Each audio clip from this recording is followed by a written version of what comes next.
Recording studio Patna. अरे राम धुन में गावे चलो पिया हो, घर में बारल जाई दिया। राम धुन में गावे चलो पिया हो, घर में बारल जाई दिया। राम धुन में गावे चलो पिया हो, घर में बारल जाई दिया।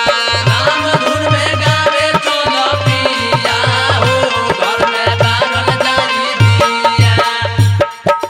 बारल जाई दिया, घर में बारल जाई दिया।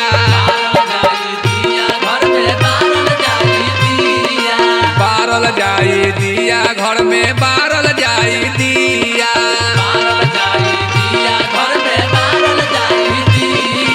राम धुन गावे चलो पिया हो, घर में बारल जाई दिया। राम धुन में गावे चलो पिया हो, घर में बारल जाई दिया। राम खेले होली लक्ष्मण खेले होली हो, राम खेले होली लक्ष्मण खेले होली हो। लंका गढ़ में रावण खेले होली हो, लंका गढ़ में रावण खेले होली हो। राम खेले होली लक्ष्मण खेले होली हो, राम खेले होली लक्ष्मण खेले होली हो।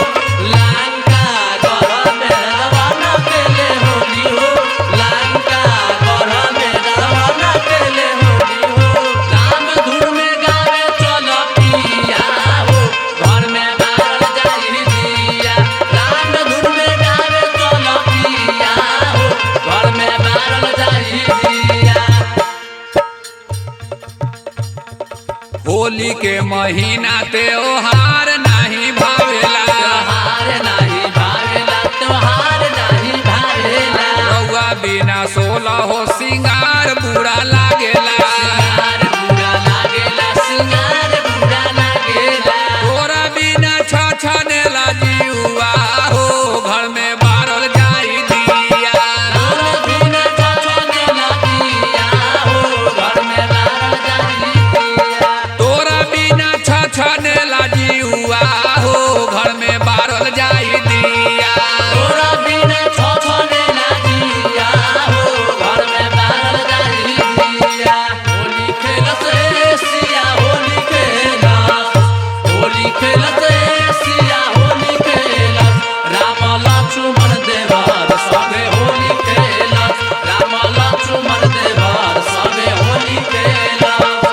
होली खेलत सिया होली खेलत, होली खेलत सिया होली खेलत।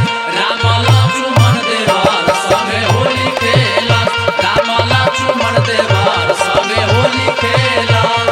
राम धुन में गावे चलो पिया हो, घर में बारल जाई दिया। राम धुन में गावे चलो पिया हो, घर में बारल जाई दिया। कहेलन विनोद व्यास होलिया में गाई के।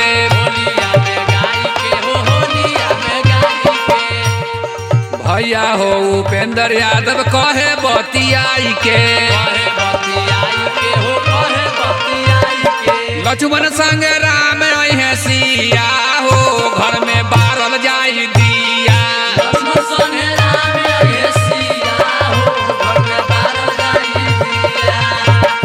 लक्ष्मण अहे राम संग सिया